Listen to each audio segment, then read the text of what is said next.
All right, welcome back to another episode of Swing State Radio, episode 7. I'm Kyle. And I'm Brian. And we are going to today we're now a few days out from the election. Actually, yeah, we're a week out from the election, now that I think about it. And we kind of just wanted to talk about today, we've kind of starting to get the first glimpses of the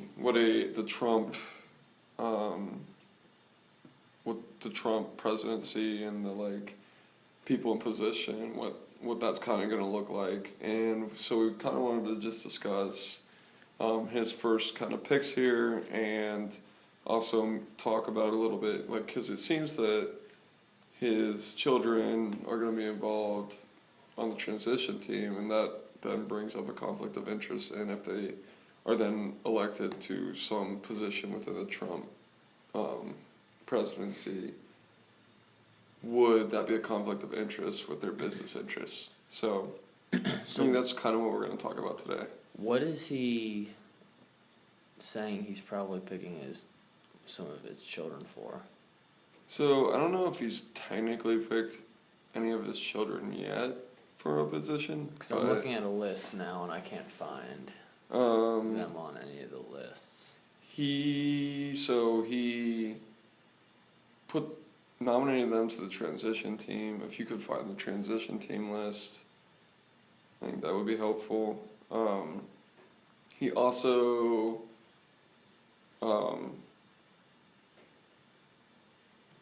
asked that 3 of his children be given the highest level of top secret security clearance. Really? Yes. Which kind of scares me, because these are, again, 3 people that don't have any sort of experience within politics at all. It's like, I don't think Trump can decide what he wants. Yeah.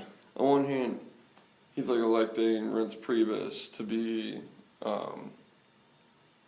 to the position of Chief of Staff. Yeah. And I think, which is Reince Priebus is the most mainstream kind of run-of-the-mill GOP person you can ask to hold a position. On the other hand, he just nominated Steve Bannon to be Chief strategist. I think that's a stupid idea. Yeah. That man he's a terrible person. I think he's Trump's between a rock and a hard place in my position, because... Well, and that happened during the primaries when he didn't befriend the alt-right, but he didn't really... Yeah. He has to basically appeal to it shows the division within the Republican Party right now, is that he ran on this sort of, populist, nationalist platform, and people elected him because of that. But on the other hand, none of those people really have experience within government. So who do you then turn to as, people who have some sort of experience? And it's the people that he ripped to shreds during the whole campaign. It's the mainstream establishment. Yeah.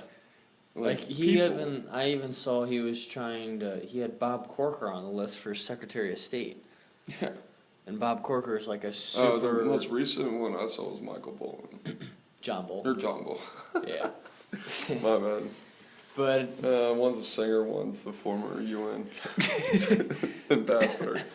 But tomato, right? Yeah.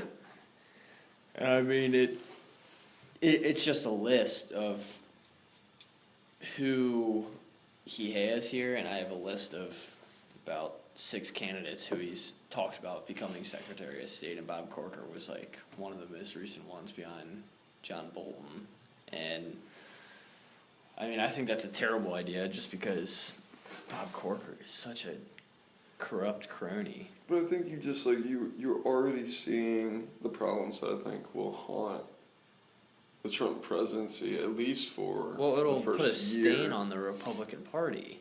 Well, If he's putting in people who are so corrupt and so It's terrible, gonna like until creating capitalists like Bob Corker. And until the Republicans can kind of figure out where they are as a party, you're going to have this issue. I mean, already Trump's talked about walking back certain, like, he said that he might only amend Obamacare. He said that he's not building a literal wall along the Mexican border anymore. You know, all these things that he promised, and that's why, in a way, people elected him. But he's probably going to have to renege on, like, a lot of these promises. On the other hand, he's going to continue to be incendiary when he elects someone, or when he chooses someone like Steve Bannon to be his chief strategist. Mm-hmm. Yeah, I mean, I just... Yeah. I mean, I used to listen to Steve Bannon because he was on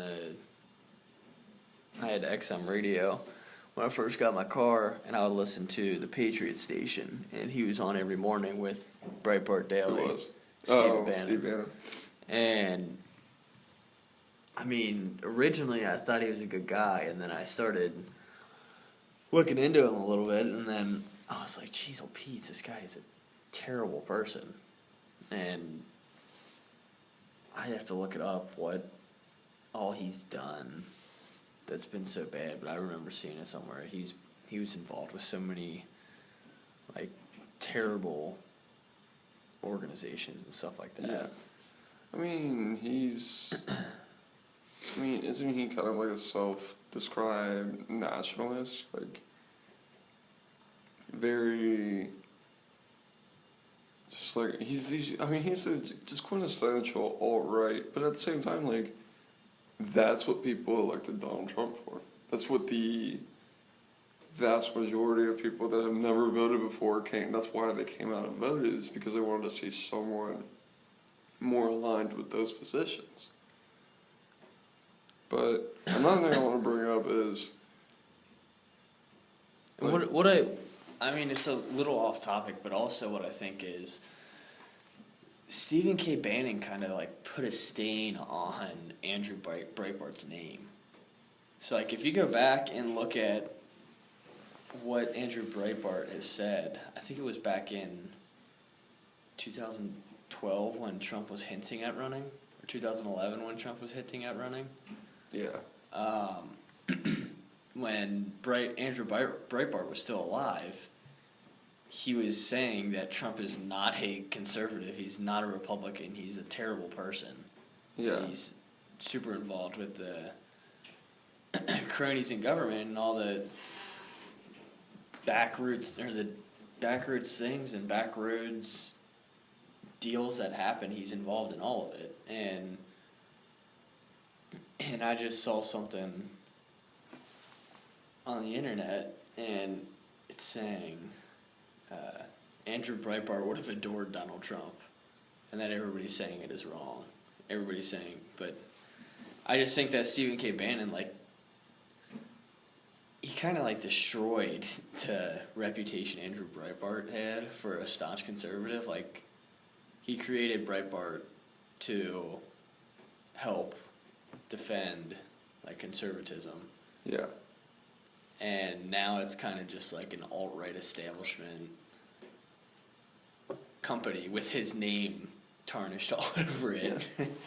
And I mean, I think, like, I saw, just going back to, like, the conundrum Trump's kind of in right now is, like, I saw, like, you know, people tweeting, you know, this is just social media, so take it with a grain of salt, but, you know, people were talking about how Trump's transition team consists of, outside of his own kids, basically a bunch of mainstream establishment Republicans. And outside of his kids, and like Ben Carson, I think it's like just filled with like establishment Republicans. It's like that's not what people elected him on. But at the same time, if I were Trump, I don't have any government experience. I don't, you know. Yeah. Who would you? I mean, I don't blame him for putting establishment Republicans on his transition team and on his, and you know, starting to elect those types of people to, or select those people for certain offices within his administration, but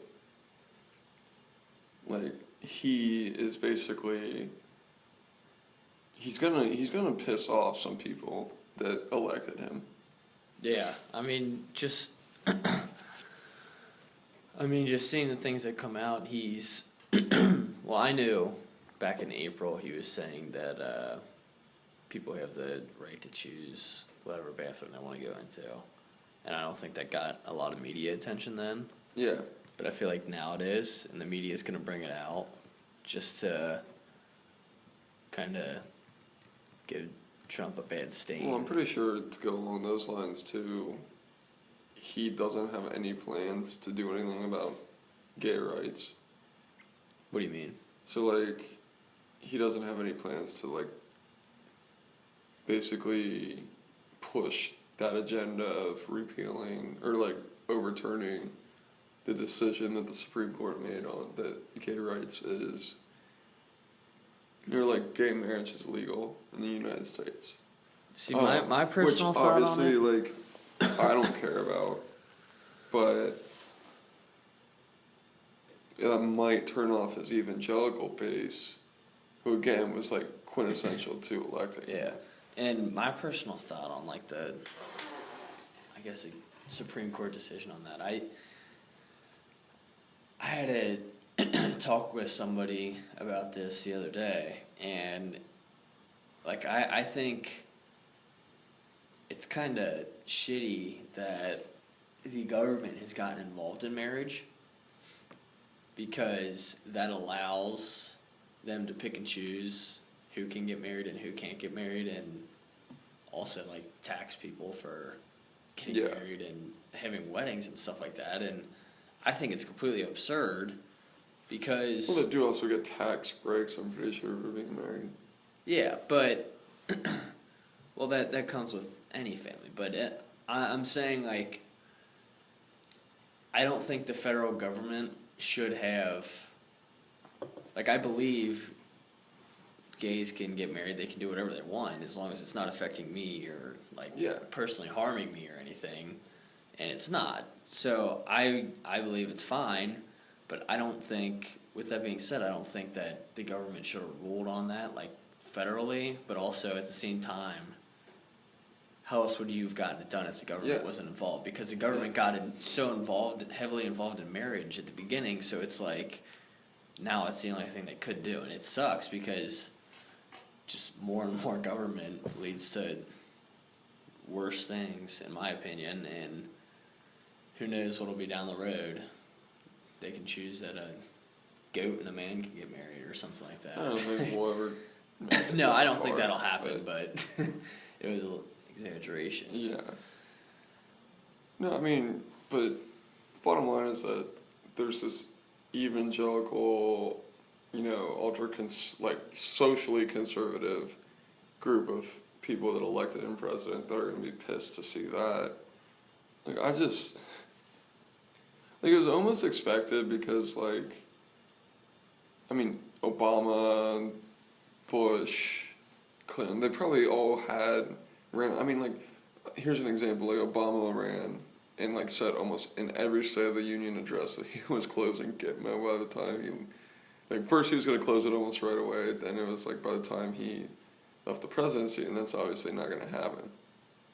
You know, so every president has things that they ran on that they couldn't accomplish. But the fact that we're a week into Donald Trump being the president-elect, and that's another thing that's been pissing me off on social media, is like people saying that like Trump's like done all these things already. It's like, no, he's not even the president yet. Like, just like let's get to when he's actually president before we start. Yeah, but I mean, it's all criticizing things. It's all part of the media, though. The media needs. Yeah. They need money, and Donald Trump, since the presidency's over and he's not out there yelling at people or calling people names or getting into arguments with people, it's not it's not like a big deal, and he's not, the news networks aren't getting as much attention now, so now anything he mentions, they're gonna run with and like put it on the news, and I think everybody's seeing that now. But like, I'm just concerned that, and I'm not concerned, I'm actually okay with it because it means that a bunch of the crazy stuff that he said he was gonna do won't come to fruition, but he, a week into being the president-elect, has already walked back, like, key parts of what he ran on. And while I'm okay with it, and I'm sure, 85% of America is okay with it, maybe a little bit less than that, but, there's this key wing of his, like, base that, like, he motivated and got out to vote in this election is probably going to be pretty mad that he's already doing this. I mean, I called it from day one. He's never been a conservative, and he's not all he's going to do. Well, I think even beyond that, there's so many things that, like, even if he wanted to do, he can't do because this is government. This isn't a business. Like, you're not elected CEO of the United States and then you get all of a sudden you get to make all the decisions. It's like there's a governmental process that is in place, and like, I think people lost sight of that when they were eating up his promises to do all these things. Yeah, and I mean, going off of the fact that we have multiple branches of government, and it's not one person who can change anything. Like, personally, I think of it this way. If Donald Trump or Hillary Clinton were president, I don't think one person can do a whole lot of damage. Like, Barack Obama tried completely, fundamentally changing this country, and he couldn't do it all by himself. That's what I'm saying. I was literally just getting ready to say that. Barack Obama had, from 2008 to 2010, he had the House and the Senate. Yeah. And still barely passed Obamacare. No, he shoved that through. I mean, he shoved it through, but he barely got it through. Yeah. Is what I'm saying. Like, it's because Mitch McConnell and the this is another stuff. But like, the point I'm trying to make is that, even with control of the House and Senate, like, Obama was barely able to get through, like, one of his big policy changes. And that's what I'm also... And what people don't... Like, Donald Trump is literally ran on quintessentially changing America as it is, But like I said, people forgot we operate within a government. Like, this isn't a business, this is a government. And that even with him having control now of the House and the Senate, it's going to be hard to pass a lot of these things that he wants to do. Yeah, like all the people rioting, like, what the hell are you doing with your life? Why are you still rioting? I mean, it's Monday. I don't agree. I mean, I don't mind protesting, like, but No, they're rioting. It's not protesting. I was going to say that, like, I condone the riot. Like, I don't agree with that in any way, shape, and it's or just form. like... I agree with peaceful protesting. If you want to protest Trump... Yeah, if you want to protest, by all means, go for it. But, like, don't bash in windows and do all this. And no, I agree with you there. My problem is that if the people that are rioting and protesting and doing whatever now would have put in as much time... Voting and, mobilizing the young vote and... getting involved in political campaigns, Donald Trump wouldn't be our president. But instead, everybody sat back and was like, no, there's no way. We've been saying that since he announced his, his plans to run for the presidency. We have sat back and said there's no way Donald Trump can be president. And we did it every single step of the way as a nation. And now we actually have Donald Trump as president, and people are sitting there like, well, what the hell? And it's like, well, you like, I hate to be like so negative, but it's like, you, the American people, sat back and let this happen. Yeah, and I heard somebody talking about that the other day. Like, this election cycle, the Republican Party has remained stagnant. So they've gotten about the same amount of voters, maybe a little less than the last election cycle. But the Democratic Party has significantly decreased with voters. Yeah, and that's what I'm saying. Like, it's going to be a problem if the Republican Party has somebody like Marco Rubio in there who can just fire up those. I think it's that it's not that like Democrats disappear. I mean, if anything, like, you know, we saw from this election, there's a strong Republican side that just hasn't showed up. Every side has a group that doesn't. It's not that Democrats are decreasing or disappeared. It's that the DNC through whatever pushed through Hillary Clinton and pushed through this candidate that not a lot of people wanted. Yeah, and I understand Bernie Sanders won and everything, but well, no, I'm not even saying Bernie Sanders didn't win. Bernie Sanders. Well, he should have without the superdelegates. Even take away the superdelegates, and he lost by like total by like more than 1 million votes. The problem is I'm talking about actual delegates. He would have won. I don't even know if that's because Hillary won like states like New York and just like the bigger, more populous states than Bernie. But I mean, well, I saw an interesting thing is that if you look at the states that Bernie won, I think like over I forget the exact number, but a lot of the states that Bernie won in the primary went to Trump in the general the general election. Which makes sense because that's where your, you know, Democratic voters are most turned off by Hillary Clinton. But I'm not even saying that, like, the problem is that the people that were so in Bernie's camp all along, like, didn't show up in the primaries. Yeah. It's this problem of people constantly not showing up to vote, not doing like, oh, my vote doesn't matter. When you think your vote doesn't matter, you get what we had this election. Yeah, I don't know. I think it could potentially lead to a problem in the future for like the Democrat Party. I mean, if they can't rally the people voter together. turnout, as far as like for the Democrat Party, voter turnout has always been an issue.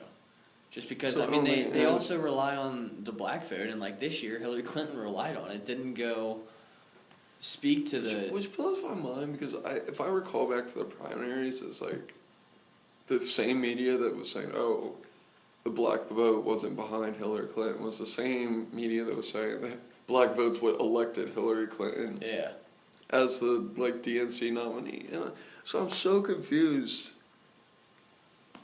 as to like what the true reality of it is, because we're like, on one hand, like, they were saying that, like, the black vote's carrying her. On the other hand, they're turned off by her. What, did they just, like, not realize until, like, halfway, until, like, a month before the general election that Hillary Clinton wasn't a great candidate? I mean, it's just... That's just been one of the things is, like, especially... with the black vote. Like, yes, Democrats get 98% normally of the black vote. Like, 98% of black voters are Democrat. But they don't go and push these people to go to the polls. I mean, you can only do so much, yes, but you didn't see Hillary Clinton like Barack Obama was in inner city Chicago, inner city New York, and speaking to these people like she wanted to get them out to vote, because I think she took it for granted. Hillary Clinton ran a like textbook campaign, but the problem is that she never really read up on what the trends were for this lane. I mean, what were we saying the other, like, hindsight's 20/20 or whatever? Mm-hmm. basically, like, I'm sitting here now being like, she didn't do this, she didn't do that, but, like, then again, no one really predicted that she needed to do that. But she ran a textbook campaign, but I mean, I think it was Wisconsin that ended up going to Trump. They said she never went there once. You know, like Well, you she said, was there until July, and then she pulled out in July. Yeah. I mean, just the problem was is that, like, Hillary Clinton's campaign never looked genuine. Yeah. It never, like, you know, because she basically, like I said, did it so, like, she's up in the polls and this place pulls out. You know, doesn't go back. Well, what does that tell the voters in Wisconsin? That they don't matter to her anymore because they're no longer important to her becoming president. You know, on top of that, you have that rising tide of what was going on with Donald Trump. Like, you know, promising all of these, you know, changes and mobilizing a group that otherwise has never really been mobilized in the modern era. So, I mean, like, it's this, I don't know, this just big conundrum and just like perfect storm of events. Yeah. I mean, I think I'm glad it's over. Glad it's finally over, because I want to be able to get on social media and read actual news or something instead of just... Yeah, I mean, it seems like, I will say, you know, like, to all the, and this is my bias rant, but to all the Republicans complaining about, you know, like, liberals protesting and rioting and stuff, it's like, they're complaining so much they're beginning to sound like liberals. Like, it's like you won, like, the people rioting may affect, but like these people protesting, they're not going to change anything. They're not going to, you know, they're not going to change the outcome of the election. Like, you literally like are complaining about nothing. Like, just. I saw something the other day. It said it was like breaking news. The Cleveland Indians started a protest to protest the final game of the World Series because they scored the same amount of points or runs as the Cubs did throughout all 7 games. So they think it should be a tie and they should just split it and be the co-winner. Yeah. And I started dying laughing because it's kind of like protesting it isn't going to change anything. What would have changed it is actually going and voting and getting people out there to vote, and that's that's what I'm saying. I mean, I'm sitting here and like I'm accepting the results, and you know, I'm not saying if you feel like you need to go protest, then go protest by all means. Like, you know, I mean, obviously you're not going to change the outcome of this election, but if you want to make sure that Donald Trump hears your voice every step of the way, then go protest and become active, you know, in politics and stuff. But just to the Republicans, it's like, okay, you've won. Like, you don't need to continue to like complain about it because you're starting to sound like liberals. Because I think most of the Republicans liberals is that they always complain about things, and it's like I get on social media on Facebook, and all I see are like conservatives and Republicans reposting things about how liberals are terrible and why won't they just accept the results and blah blah blah this and like, because I think they're complaining so much that you're starting to sound like liberals. People who are, like we said earlier, they're not protesting, they're rioting, and I think that's who they're. And I honestly don't even think that those people voted in the first place. I think those are. I think in any riot situation, you're just going to get a group of people that are there to riot. They're not there because they care about the election or they care about whatever social issue is going on. They're literally just there to riot. Yeah, they're there to be on the news. But I guess we're out of time. Unfortunately, this had to be a short one, but thanks for tuning in again, and we will see you tomorrow. Later.